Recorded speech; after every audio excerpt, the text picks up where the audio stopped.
अस्सलाम वालेकुम everyone, hope सब खैरियत से होंगे। सो आज की वीडियो करते हैं जो शुरू। आज मैं आप लोगों के लिए ऐसी गाड़ी का रिव्यू लाया हूँ जो कि कई लोगों की दिलों की जान भी है। मुझे खुद वो गाड़ी बड़ी पसंद है और वो गाड़ी है होंडा सिविक 8 जनरेशन 2008 मॉडल। इस गाड़ी की हिस्ट्री के बारे में बात करते चलें तो 2007 के अंदर इस गाड़ी को पाकिस्तान के अंदर लॉन्च किया गया था और 4 तरह के इसके अंदर वेरियंट्स आते थे, मैनुअल और ऑटोमेटिक, और जो बाकी 2 थे ओरियल मैनुअल और ओरियल प्रोस्मेटिक। और 2012 के अंदर इस गाड़ी को डिसकंटिन्यू करके इसकी 9th जनरेशन लॉन्च कर दी गई थी।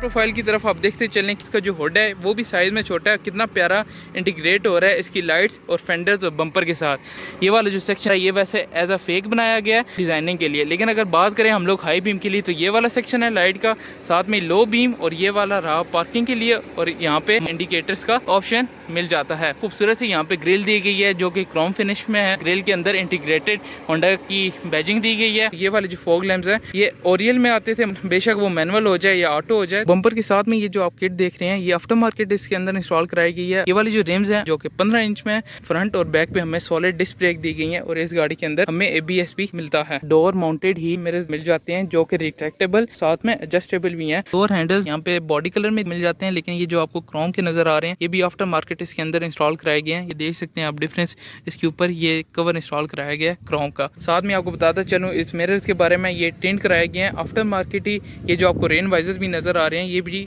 आफ्टर मार्केट ही गाड़ी के अंदर इंस्टॉल कराए गए हैं। तो तकरीबन 50 लीटर्स का इसके अंदर फ्यूल आराम से आ जाता है। जो गाड़ी का रूफ टॉप है वो बिल्कुल ही स्मूथ सरफेस में है, साथ में सन रूफ ये भी हमें ओरियल प्रोस्मेटिक और ओरियल मैनुअल में ही मिलता था। बेसिक वेरिएंट में ये वाला हमें सन रूफ नहीं मिलता था। लाइट्स के बिल्कुल नीचे ही हमें यहाँ पे सिविक की बैजिंग और इस साइड पे VTI ओरियल 1.8 iVTEC की बैजिंग दी गई है। तो ये वाला भी कैमरा इसमें आफ्टर मार्केट इंस्टॉल है। यहाँ पे हमें लॉक का ऑप्शन मिल जाता है। इस तरह इसका फ्रंट प्यारा लग रहा था किट के साथ, इसी तरह इसका जो बैक बम्पर है वो भी किट के साथ बहुत ज़्यादा खूबसूरत लग रहा है। और इसके एग्जॉस्ट के क्या ही कहने हैं, डुअल एग्जॉस्ट आपको इसमें देखने को मिल जाता है, जो कि आप लोग अगर आज की गाड़ियों से भी कंपेयर करें तो बहुत कम ऐसी गाड़ियाँ होंगी जिसके अंदर आपको डुअल एग्जॉस्ट साथ में ही आपको डोर माउंटेड मिरर्स देखने को मिलेंगे। साउंड टेस्ट,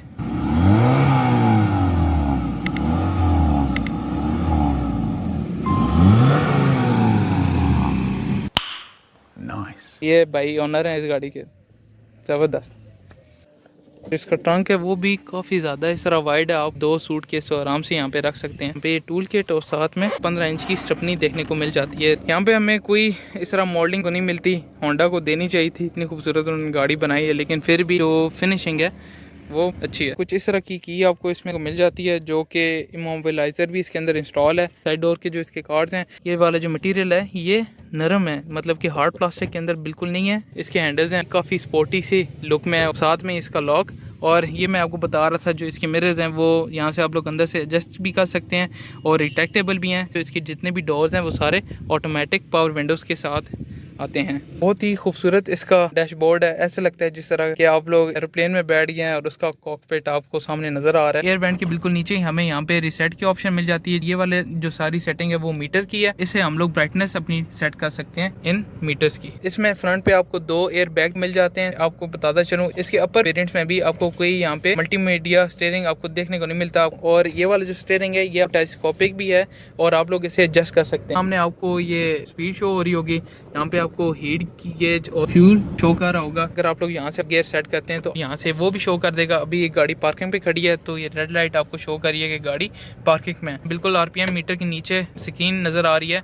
ये हमें ट्रिप A ट्रिप B और टोटल माइलेज। अगर हम लोगों ने फ्यूल एवरेज देखनी हो तो फ्यूल एवरेज आप खुद से हिसाब लगाना पड़ेगा, मतलब कि इसके अंदर आपको स्क्रीन के अंदर आपको स्क्रीन पे फ्यूल एवरेज नहीं बताएगा। जो यहाँ पे प्लास्टिक की क्वालिटी देखने को मिल जाती है डैशबोर्ड की वो भी बहुत ज़्यादा अच्छी है। आप लोग ये कह सकते हैं ये वाली जो रिबॉन थी आखिरी जनरेशन थी जिसका जो प्लास्टिक है या क्वालिटी वाइज ये वाली गाड़ी बहुत ज़्यादा जानी जाती है। इसके बाद जितनी भी जनरेशन आई हैं उनकी क्वालिटी फिर भी थोड़ी बहुत इन्फीरियर होती गई है। यहाँ पे सॉफ्ट फॉर्म का यूज़ किया गया है और यहाँ पे आपको हार्ड प्लास्टिक देखने को मिल जाता है।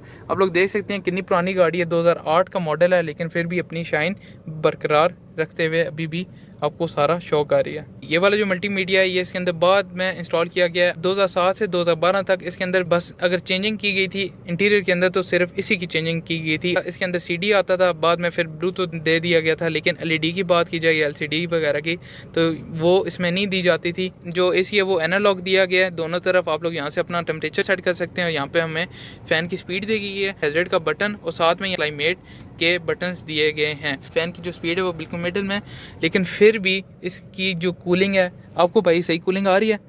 इसकी जो परफॉर्मेंस है इसके एसी की वो भी वेल एंड गुड है। सारे डैशबोर्ड के बाद अब चलते हैं इसके रूफ टॉप की तरफ। दोनों सन वाइजर्स पे हमें वैनिटी मिरर्स मिल जाते हैं। यहाँ पे आपको 2 लाइट्स दी गई हैं। इसके अंदर जो वैसे बल्ब है वो अब तो मार, और यहाँ पे सनरूफ के बटन मिल जाते हैं जो कि आप लोग देख सकते हैं।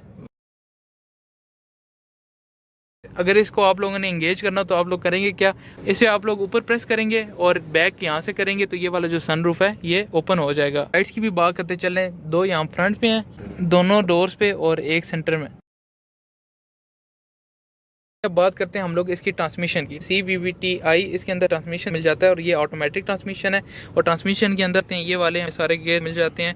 बिल्कुल ट्रांसमिशन के आगे यहाँ पे हमें स्टोरेज कंपार्टमेंट दिया गया है। आप लोग ये स्लाइड इधर पीछे करेंगे, स्टोरेज भी मिल जाती है और अपने ग्लास वगैरह भी रख सकते हैं। साथ में आपको बताता चलूँ ये जेन्युइनली इसके अंदर इंस्टॉल आता है, आगे भी हो जाएगा और ये ऊपर भी हो सकता है। स्टोरेज कंपार्टमेंट है वो भी इसका अच्छा है। मेरे पास ना UAE में सेम गाड़ी है, लेकिन उसमें एक ऑप्शन है मैक्स एसी का, दूसरा उसका स्टीरियो कंट्रोल होता है स्टीयरिंग के साथ ऑटोमेटिक और इसके साथ क्रूज कंट्रोल, वो दोनों दिया गया। ये मल्टीमीडिया वो इधर दिया गया, मल्टीमीडिया इधर गया और क्रूज का बटन कहाँ पे है? क्रूज भी इधर गया। सही है। और साथ में आप क्या कह रहे थे?